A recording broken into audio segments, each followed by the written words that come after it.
Queremos cumprimentar também os nossos irmãos internautas, com a graça e paz do Senhor, que Deus abençoe a tua vida poderosamente. Para nós é motivo de alegria nos encontrar reunidos mais uma vez, para adorar, exaltar o nome santo do Senhor Jesus. Quero louvar a Deus pela vida do nosso pastor presidente, que nos confiou a palavra da noite deste dia. Louvar a Deus também pela vida do nosso pastor local, o pastor Sânzio, e os demais obreiros que compõem o corpo desta igreja. Que Deus venha abençoar a sua vida poderosamente e que Deus venha falar conosco na noite deste dia. Eu quero convidar os irmãos a abrir as vossas Bíblias no livro de Êxodo, segundo livro da Bíblia Sagrada. Abre e vamos estudar a palavra do Senhor, vamos aprender um pouquinho nesta noite. E a palavra que Deus colocou no nosso coração tem mais ou menos um pouquinho assim a ver naquilo que o pastor começou a falar aqui. Nós vamos entender um pouquinho dessa trajetória, do que nós vamos falar aqui na noite, nesse dia, do povo de Israel, nação eleita e escolhida por Deus e povo escolhido para vencer. E nós sabemos que existia alguns segredos dentro do povo de Israel, e nós vamos tentar descobrir aqui nesta noite alguns segredos. A nação de Israel, o povo de Israel, ele não parava de crescer.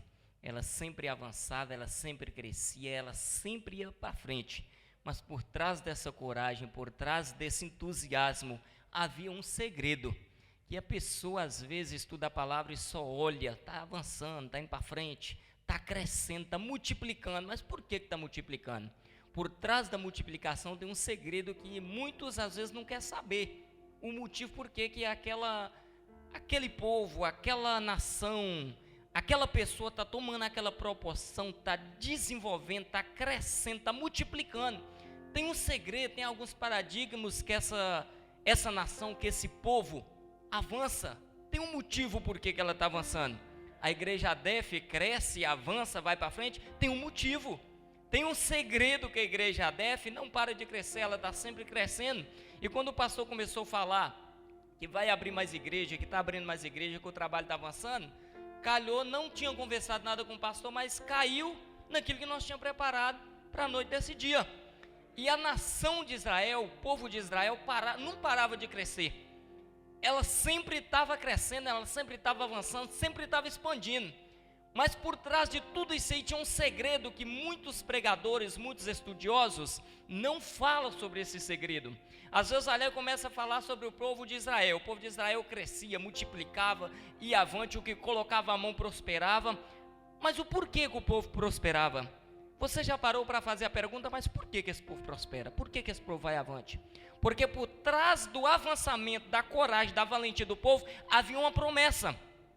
Às vezes nós fundamentamos e falamos sobre as tribos de Israel, sobre o povo de Israel, e não procuramos entender por onde começou, por que o povo começou a crescer, por que o povo expandiu daquela maneira, a tal ponto do faraó, o povo do Egito, olhar para eles e falar: nós temos que fazer alguma coisa para parar o crescimento. Esse povo está expandindo demais. Mas havia um segredo por trás disso aí. E para nós entender o porquê que Faraó tomou essa decisão, essa medida, para ir para cima do povo, para tentar parar, tentar matar, tentar regredir o povo, nós temos que retroceder um pouquinho na história do povo de Israel. Eu costumo dizer que texto sem contexto, ele acaba virando pretexto.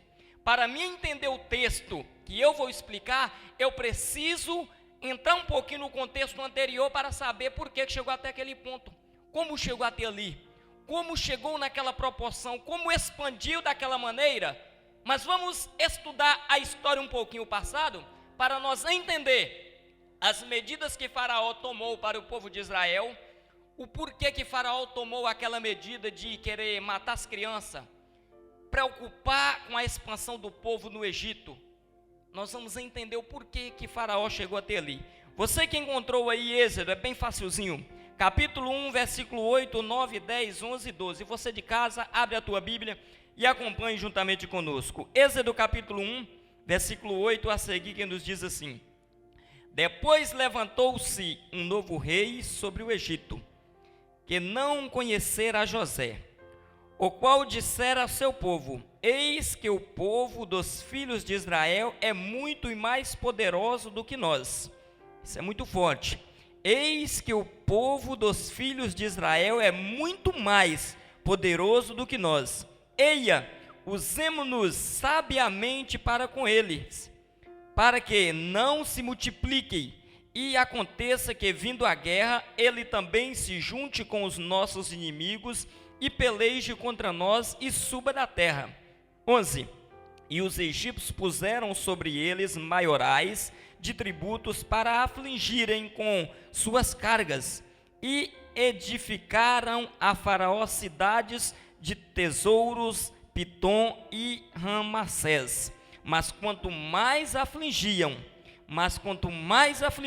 tanto mais se multiplicava e tanto mais se cresciam, de maneira que se enfadavam por causa dos filhos de Israel. Aleluia. Vamos voltar um pouquinho na trajetória de vida do povo de Israel.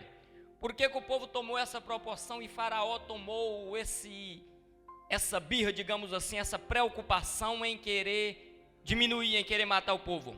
Quando nós vamos lá para o livro de Gênesis, no capítulo de número 12, nós vamos ver quando Deus faz uma promessa para Abraão. E Deus faz a promessa para Abraão: Abraão, sai do meio da tua terra, sai da casa do teu pai, do meio da tua terra, e vai para uma terra que eu te mostrarei. Evangelista Eliel, o que tem a ver Abraão com o povo de Israel? Aí é que está o segredo das coisas. Para nós entender o porquê Israel estava crescendo, nós temos que voltar no tempo, há muitos anos atrás. E quando Deus faz a promessa para Abraão, para ele sair da casa do pai dele, para ele sair da sua parentela, gera uma confiança extraordinária em Abraão para com Deus. Ele confiou firmemente naquilo que Deus havia falado. Ele então sai da terra dele, sai do meio da tua parentela e vai para uma terra que Deus mostraria para onde seria. Em Gênesis capítulo 12 e 1 diz assim: ora, o Senhor disse a Abraão: sai da tua terra e da tua parentela, da casa do teu pai, para a terra que eu te mostrarei. Aqui nós entendemos, nós vemos como Deus faz a promessa para Abraão, que ele iria sair de lá, mas que a promessa não ficaria só na terra que Deus mostraria. Aí mais na frente Deus anima Abraão, e eu costumo dizer, já ministramos aqui uma certa vez, falamos sobre a presciência de Deus. Aqui começa a entrar a presciência de Deus. O que é a presciência? Pré-conhecimento daquilo que não aconteceu, mas que ainda vai acontecer. E Deus é um dos atributos de Deus que Deus conhece, Deus sabe. E quando Deus faz a promessa para Abraão, dá um mandamento que ele obedece, aí passa toda a trajetória, passa muito tempo, Abraão sai, Abraão para na terra, Abraão desce para o Egito, conta uma mentira, depois o rei do Egito expulsa Abraão dali, Abraão sai dali e continua andando. No capítulo 15, Deus torna a aparecer Abraão, anima Abraão e lembra da promessa que fez com Abraão. Só que quando está nessa trajetória de vida, nessa altura do campeonato, isso foi no capítulo de número 12, já passou-se 3 capítulos, já passou muitos anos nisso aí. Abraão se sente desanimado, desmotivado e começa a perguntar para Deus: Deus, quem será o herdeiro da minha casa? Eu não tenho filho gerado de mim, e quem será que herdará a minha fortuna? Aí Deus vira para Abraão e fala: sai para fora da tenda, olha para o céu, quanto as estrelas, se és que pode, assim será a tua descendência. Aí entra a presciência de Deus. Quando Deus começa a falar com Abraão, que Abraão confia na promessa de Deus, no capítulo 15, no versículo 13, vai dizer que Abraão caiu sobre um sono profundo, que Abraão dormiu. No versículo 13 do capítulo 15 diz assim, ó: então disse a Abraão, saibas de certo, peregrina será a tua semente em terra que não é sua, servi-lo-á e afligi-lo-á por 400 anos. Isso no capítulo 15 de Gênesis. Deus já está falando tanto da descendência de Abraão, quanto Deus também já está falando da servidão do povo de Israel no Egito. Primeiro Deus faz a promessa: Abraão, fica tranquilo, fica descansado, porque a sua descendência será como as estrelas do céu. Em ti serão benditas todas as famílias da terra. E aí passa todo o tempo. É por isso que ainda há aquela briga em Israel, e há até nos dias de hoje, vai continuar. Porque quando Deus faz a promessa para Abraão, que vai dar um filho para Abraão, que Abraão quer adiantar o processo da promessa, que houve Sara e tem o filho por nome de Ismael, pela lei daquela época, era o primogênito que era de direito de toda a fortuna. E o primeiro filho de Abraão é de nome Ismael. Só que Ismael não era o filho da promessa. A promessa havia sido feita para aquele que Deus daria tanto de Abraão quanto de Sara. Aí vai entrar em contradição, por quê? Sai de Abraão, mas não é de Sara. É de uma serva, veio da serva Agar. Aí quando acontece tudo aquilo ali, que o filho da promessa chega, que Abraão expulsa Agar, que Agar sai andando errante pelo deserto com Ismael, que pensa que o menino vai nascer, a promessa também se estende a Ismael. Aí o anjo do Senhor desce e fala assim: Agar, não aflige o teu coração, pega o menino, porque do menino farei uma grande nação, o menino não morrerá. Essa promessa que estendeu sobre a vida de Ismael, que dele Deus faria uma grande nação, é porque estava sobre Abraão, e Deus havia prometido a Abraão que da semente de Abraão faria uma grande nação, mas não é a promessa ainda que Deus determinou para Abraão. Certo é, o menino cresce, o menino não morre, aí gera os ismaelitas, que é da descendência de Ismael. É por isso que há essa briga doida, essa guerra sobre a nação israelita, porque Israel é nação eleita, veio de Abraão, veio de Isaac. Jacó veio de Isaac, as 12 tribos veio de Jacó. Então aí nós começamos a entender o porquê retroceder um pouquinho para nós entender o quanto o povo de Israel sofreu no Egito. E aí há essa briga pela a lei naquele tempo. Teria que ser Ismael que teria que herdar tudo. Só que não, Ismael não era o filho da promessa, o filho da promessa era Isaac. Aí é por isso que há essa guerra até hoje. Os muçulmanos é descendente de Ismael, e os muçulmanos querem por direito a nação de Israel, as terras de Israel. Aí gera um conflito, porque Ismael é primogênito. Pela lei daquele tempo, a herança é do primogênito, mas o filho da promessa, quem é de direito, é Isaac. Aí aqui nós começamos a entender, quando Deus fala que da descendência, da semente de Abraão, faria uma grande nação, que o herdeiro de Abraão, o herdeiro de toda a sua fortuna, não seria o seu mordomo por nome de Eliezer, que seria alguém que ele geraria. Aí nasce Isaac, aí Isaac cresce, casa com Rebeca, tem Jacó. Aí aqui também nós não entendemos, a Bíblia é linda de se entender. Aí começa mais uma parte que entra uma briga forte. A Bíblia vai dizer que no ventre de Rebeca brigava, Esaú brigava com Jacó, no ventre. Quem era para nascer por direito era Esaú, que tinha direito à primogenitura. Olha como que a Bíblia é linda, eu gosto de estudar a Bíblia. Só que, com o passar do tempo, nasceu por segundos, por diferença de pouco tempo. Nasce Esaú, nasce Jacó, com diferença de pouco tempo, um grudado no calcanhar do outro. E aí Jacó vai e compra a primogenitura, o direito de primogenitura. Como todos conhecem a história, Jacó chega para Esaú e fala: Esaú, vinde-me a sua primogenitura. Ele fala assim: isso não me serve para mais nada, eu já estou quase morrendo, de que vai me servir? Jacó vai, compra a primogenitura de Esaú, e aí começa tudo isso aí, aquela briga que todos nós conhecemos a história, que nós não queremos deter. E aí, com o andar do tempo, passa tudo isso aí, vem as 12 tribos. Jacó também é enganado da mesma maneira que ele enganou o seu pai. Como Jacó é enganado? Quando Jacó encontra com o anjo, e Jacó começa a falar, aí Deus vai falar para Jacó: como enganaste, também serás enganado. E como foi que Jacó foi enganado? Quando seus filhos venderam José para o Egito, e chegaram para Jacó e falaram: o nosso filho, nós encontramos só a túnica dele. Algum animal deve ter matado, deve ter estraçalhado. Assim como ele enganou o seu pai para pegar a bênção da primogenitura, ele foi enganado pelos filhos. Isso é lei da semeadura, que que nós também não vamos deter aqui. Mas a Bíblia é linda de se estudar, de querer aprofundar. E com o passar do tempo, nasce as 12 tribos de Israel, nasce os 12 filhos. José desce para o Egito e depois de algum tempo volta para pegar todos os seus pais. E aqui nós entramos na história do povo de Israel. Quando Deus faz uma promessa que da descendência de Abraão seria como as estrelas do céu, sairia as 12 tribos no linguajar de hoje. Só que o povo serviria e depois o povo sairia. E tudo o que acontece, e tudo o que aconteceu, quando Moisés chega para o faraó e começa a ditar o que ele queria, como eram as condições que era para liberar o povo, já estava tudo na Bíblia, já estava tudo lá em Gênesis no capítulo 15.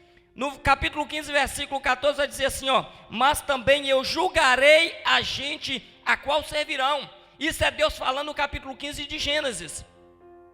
Quando o povo sai, quando Moisés vai de encontro a Faraó, que depois das 10 pragas libera o povo. Antes o Faraó fala assim, ó: eu deixo vocês ir, porém não vai levar nada.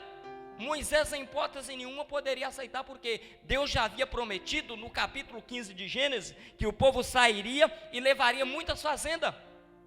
Capítulo 15, versículo 14: mas também eu julgarei a gente a qual servirão, e depois sairão com grande fazenda, com grandes riquezas. Em momento nenhum Moisés poderia falar: tá bem, você liberando nós para ir adorar o nosso Deus no deserto, tá bom demais, nós já não vamos servir. Não, aí entraria em contradição, porque Deus falou que o povo sairia com tudo o que tinha direito, com as suas fazendas, com as suas riquezas. E aí Moisés segue à risca os mandamentos de Deus, aquilo que Deus tinha determinado. Mas primeiro o povo passou por a servidão, ao ponto que Faraó, depois que José morre, José foi aquele que governou o Egito, foi o governador do Egito, e fez aquilo que agradava aos olhos do Senhor, porque Deus achou sabedoria, achou temor, achou obediência no coração de José. E quando José morreu, que não estava mais no Egito governando, entrou um novo faraó, entrou um novo rei. Aqui nós entramos no texto em que lemos. E ele preocupa com a expansão, com o crescimento que o povo ia, com a alavancada que o povo estava indo. Estava tudo indo de mal a pior, digamos assim. E aí Faraó olhava para o povo e o povo estava crescendo. O povo está multiplicando. Aí o inimigo faz um projeto diabólico no pensamento do faraó, tudo por permissão de Deus. Nós temos que parar o crescimento desse povo.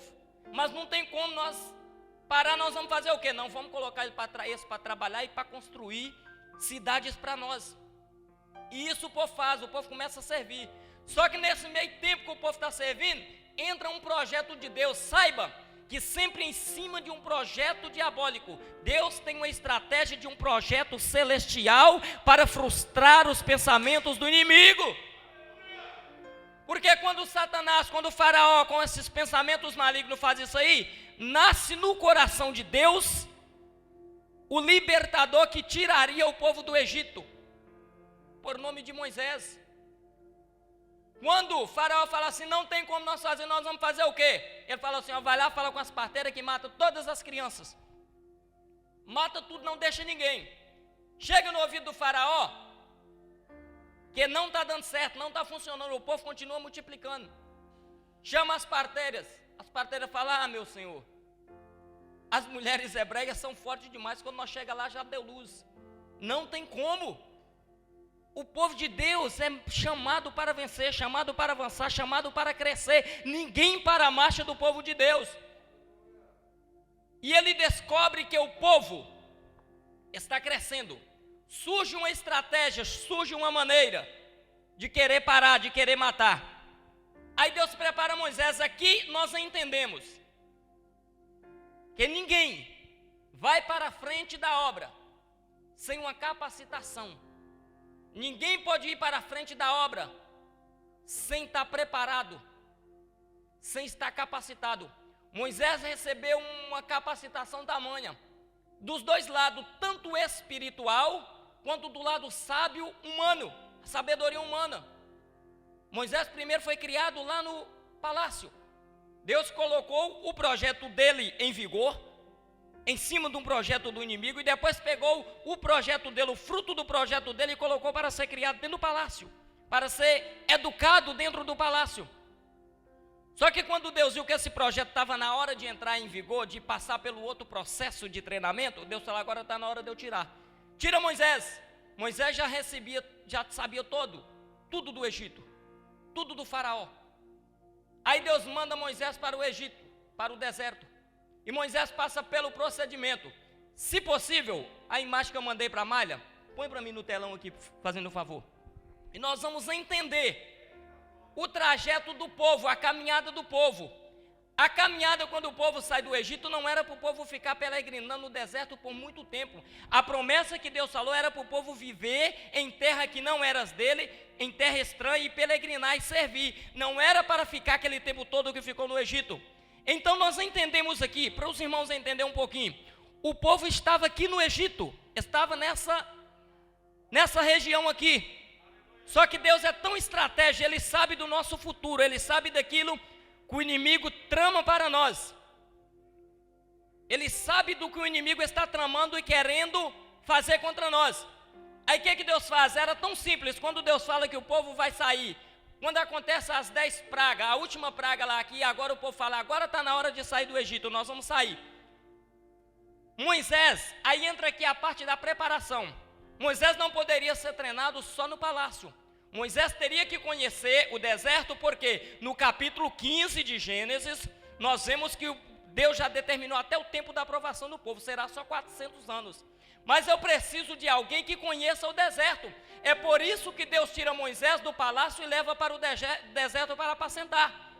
Esse tempo que o povo está servindo lá, está sendo escravizado, está sendo açoitado, está construindo, Deus está preparando Moisés para conhecer a trajetória no deserto. E o povo no deserto, e o povo lá no Egito só servia. O povo não fazia outra coisa senão trabalhar, o povo não tinha preparo físico nenhum. Aí entra aqui uma grande estratégia de Deus, eu me amarro em Deus, eu amo em Deus. O povo está servindo aqui.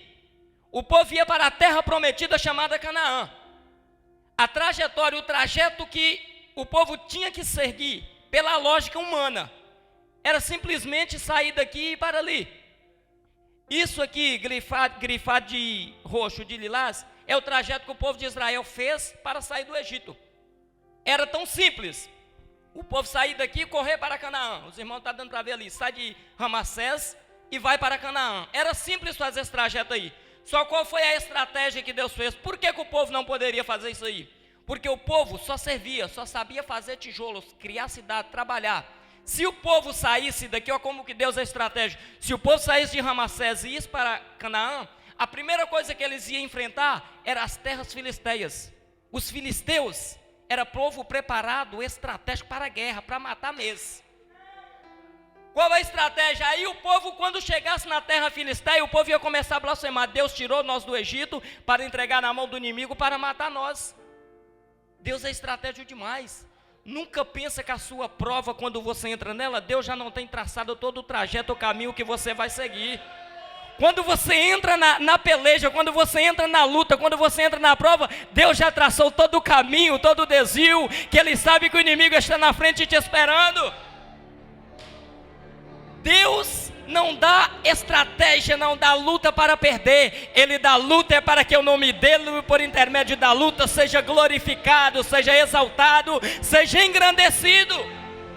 Aleluia. E quando o povo sai do Egito depois das 10 pragas, o povo não poderia em maneira nenhuma. Moisés conheceu o deserto, porque Moisés viveu no deserto apacentando ovelhas. E Moisés também sabia que o povo não poderia enfrentar os filisteus, porque o povo não tinha preparo. O povo não sabia lutar. Era ir para perder. Ia ser uma matança fora do normal. E aí os inimigos iam falar assim, ó, tá vendo como que o Deus deles é falso? Tirou eles de lá de onde que estava para morrer na mão dos inimigos, para entregar para os inimigos. Aí o que Deus faz? Deus pega e fala lá no versículo, quando Deus chama Moisés, fala, Moisés, pode ir lá falar com o faraó, porque eu vou endurecer o coração dele, mas ele vai liberar. Aí depois das 10 pragas, faraó libera o povo vai. Só que quando o povo desce, o povo acampa em Pi-Hahirote. Aí depois do povo sair, o povo está acampado em Pi-Hahirote. Saiu, o povo está alegre. Só que em Pi-Hahirote dá em frente ao Mar Vermelho. Aí entra aquilo que Deus falou. A Bíblia fala que Deus não é homem para que minta, nem para que se arrependa. E Deus falou que Faraó arrependeria de ter deixado o povo. Aí Faraó entra no seu pensamento e fala assim: agora nós temos que ir atrás, porque quem vai nos servir? Quem vai trabalhar? Quem vai fazer os nossos serviços? E vai atrás do povo. Só que o povo está parado em frente ao Mar Vermelho. Olha para frente, não tem como ir. Olha para trás, também não dá para voltar, porque o exército de Faraó está atrás. A trajetória de saída, o caminho de saída dos israelitas do Egito foi trajetado, foi traçado por Deus. E Deus não entra em batalha nenhuma, em guerra nenhuma para perder. Ele entra para ganhar, ele entra para vencer. Saiba que quem está na frente da batalha que você está pelejando não é você. A trajetória de vida na sua batalha, na sua luta, foi Deus que traçou. Aí começa a entender coisas às vezes e nós não entendemos. Mas nós não precisamos entender. Nós precisamos é crer. E o título que eu titulo aqui para o estudo dessa noite é o segredo da multiplicação. Por que está passando por tanta luta, está em tempo de crise, em tempo de dificuldade e está multiplicando? Você não vê que você está avançando, você não vê que você está crescendo, mas quem está de fora te olhando, está observando, está vendo. Mas eu não entendo porque ele está andando, mas eu não entendo porque ele está crescendo, eu não entendo porque ele está avançando. Aí as outras igrejas olham de fora e falam assim: as igrejas, tudo está fechando a porta, mas a DEF está avançando, a DEF está abrindo igreja, a DEF está indo para frente, a DEF está levantando igreja, a DEF está abrindo. Por quê? Tem um segredo, é o segredo da multiplicação. E não tem gosto de vitória melhor quando você recebe a vitória em meio à batalha. Quando Deus traça o trajeto, o nome dele é glorificado. E quando o povo está em frente ao Mar Vermelho, depois de sair do Egito, de andar tudo aquilo ali, que chega em frente ao Mar Vermelho, que eles olham para trás, quem vem atrás? Faraó vem atrás. Aí o povo começa a murmurar. O povo começa a blasfemar. Ah, Moisés, para que você tirou nós de lá, Moisés? Nós não falou que com você que era melhor você deixar nós lá, servindo o povo do Egito? Queridos, tem hora que o homem, nós em si, olhamos tanto com o olho humano, com o olho carnal, e não entendemos o que Deus quer fazer para nós. É por isso que a Bíblia fala que o que o olho não viu e o ouvido não ouviu, e não subiu ao coração do homem, é que Deus tem preparado para nós. Aí o povo começa a murmurar contra Deus, começa a murmurar contra Moisés, começa a xingar Moisés, porque o mar está na sua frente, não dá mais para avançar. Voltar para trás também é voltar para perder. Aí entra o que Deus falou, no capítulo 15, e no versículo 13. Então disse: peregrina será a tua semente, e em terra que não é sua servi-lo-á, e aflige-lo-á, mas também eu julgarei, a qual servirão, e depois sairão.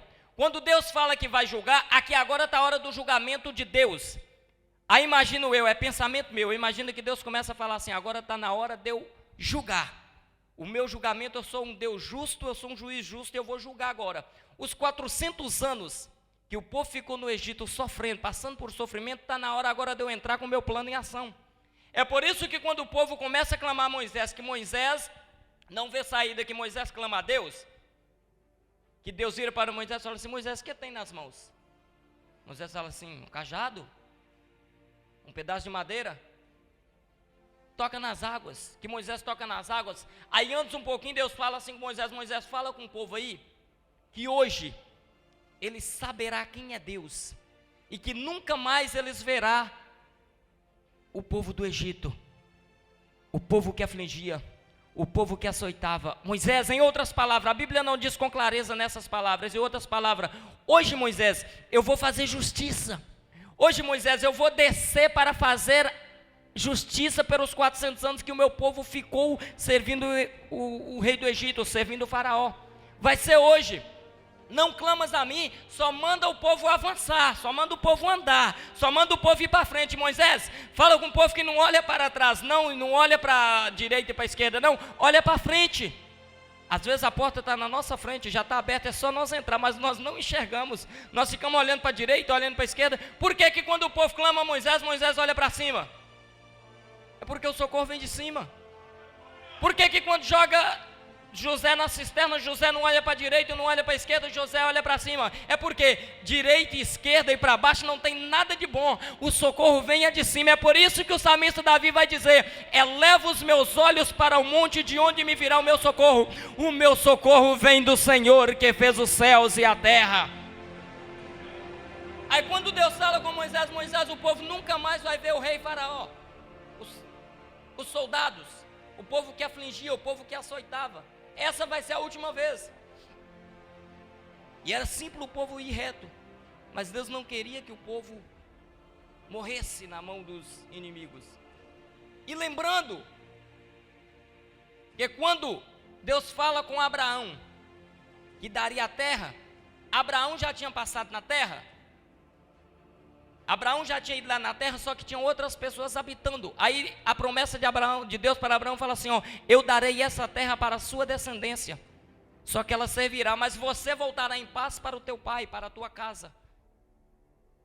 E aí quando Deus fala com Moisés, Moisés, estende o cajado sobre o mar. Que Moisés estende o cajado sobre o mar, que o povo começa a atravessar. E aí sai lá do outro lado. Eu imagino que o povo deve ter falado assim: agora, Faraó está vindo atrás.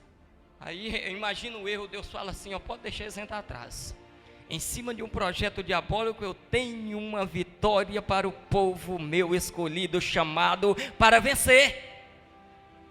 Aí quando sai todo mundo lá do outro lado que está cantando, que Miriam começa a dançar lá do outro lado, que Miriam começa a adorar lá do outro lado, que eles olham para trás, está vindo Faraó. Aí Deus fala: Moisés, agora estende as tuas mãos. A mesma chave que abriu agora, Moisés, ela vai trancar. A chave está nas suas mãos. Às vezes a resposta para aquilo que nós estamos precisando está na nossa mão.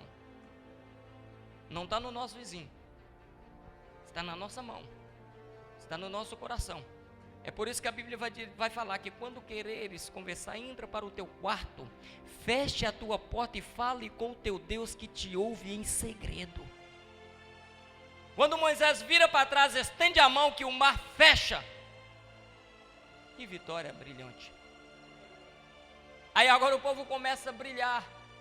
Os olhos do povo começam a se alegrar. O povo fala: agora nós estamos livres. Nunca mais nós vamos servir. Nunca mais nós vamos ser escravizados por esse povo. Por quê? Porque foi um livramento de Deus. O trajeto, a rota traçada para o povo de Israel. Pelo deserto, Moisés conheceu o deserto canto a canto. É por isso que liderança nenhuma pode ir para a frente de uma igreja despreparada. Moisés tinha as duas preparações. Como Deus iria usar alguém para chegar perante o faraó, se não soubesse falar o linguajar do faraó? Moisés foi criado no Egito. Moisés tinha capacidade o suficiente para chegar perante o faraó e falar que o faraó iria entender por quê. Ele foi criado lá. Ele cresceu lá, ele conhecia todos os pontos do palácio. É por isso que ninguém pode ir para a frente da obra despreparado. A preparação espiritual é através do jejum, mas o conhecimento, é por isso que a Bíblia vai dizer: crescei na graça e no conhecimento. Crescer na graça, no jejum e na oração, buscando direção de Deus. Mas no conhecimento é lendo, é estudando, é aperfeiçoando, é comendo a palavra, é degustando a palavra, é lendo a palavra. Não tem outro caminho. Não tem como nós chegarmos avante. Ir para a guerra despreparado é ir para morrer. Ainda hoje eu estava conversando com um pastor amigo meu, ele falando que ele está preocupado com a situação atual, em que muitas lideranças enfrentam. Eu louvo a Deus porque a nossa liderança é uma liderança pautada no jejum, na oração e na Bíblia. Antes de qualquer decisão a ser tomada, já consultou a Deus há muito tempo. E nós acompanhamos, nós vemos tantas pessoas que entram na frente do ministério, na frente de igreja por indicação. Ah, não, ele parece que ele tem jeito para liderar a igreja. Não, no reino de Deus não é esse negócio, eu acho que tem jeito. Nós estamos lidando com a noiva do Cordeiro, tem que ser zeloso, escolhido, com temor de Deus, de boas obras. Não tem como eu olhar para a aparência. E se nós for pela Bíblia, nós não vamos errar. Por que quando Samuel entra para ungir Davi, ele olha para o primeiro filho de Jessé e fala assim: é esse aí, ó, ele tem aparência de rei, ele é bonito, ele é formoso. Aí Deus fala assim: ei rapaz, não olha para a sua aparência não, porque você está achando que ele é bonito. Não olha não, porque eu não estou vendo como você vê não. O que eu tenho para cá está treinando lá no campo de batalha. Ei, você não vence a luta sem treinar. Você não vai para frente sem passar pelo processo do treinamento, o seu processo da transformação, da regeneração. Samuel ainda não entende. Samuel fala assim: ai, cadê então? Não estou vendo ninguém aqui. Aí entra aquela parte: Deus usa os que não são para confundir os que são. Quem você pensou que não era, é. Quem você achou que era, não é. Porque Deus não coloca qualquer um na frente da igreja. Aí quando vai pelo olho humano, o povo padece. O povo de Israel padeceu 40 anos na mão de Saul. Por quê? O povo pediu. E Deus falou assim com Samuel: ouve a voz do povo, atende. Ele está querendo um rei, eu vou dar um rei, mas depois eu vou tirar e vou colocar um conforme o meu coração. E o povo olhou tanto para a aparência, que a Bíblia vai dizer que Saul da cintura para cima sobressaía no meio do povo. Não tinha homem mais belo do que Saul. Aí o povo olha para a aparência e quebra a cara. Aí Deus olha para o coração e o povo é vitorioso, e o povo canta a vitória do outro lado, porque Deus colocou alguém conforme o coração dele. Deus colocou alguém para liderar o povo que tem temor dele. Deus colocou alguém para liderar o povo que pensa como ele. Deus colocou alguém para liderar o povo que não pensa num reino terreno, que pensa num reino celestial. Deus colocou alguém para liderar um povo que pensa na salvação, preocupa com a salvação de almas. Deus colocou alguém para liderar o povo que não pensa em dinheiro. Deus colocou alguém para liderar o povo que não quer ter bens materiais, mas Deus colocou um líder para liderar o povo que pensa no reino celestial, que prepara a igreja para o arrebatamento, que está crendo que Jesus vai voltar, que a qualquer momento a trombeta vai tocar e nós vamos encontrar com Ele. Então, queridos, quando estivermos na luta, saiba que a nossa trajetória, que o nosso andar no meio da nossa luta, é Deus que traça.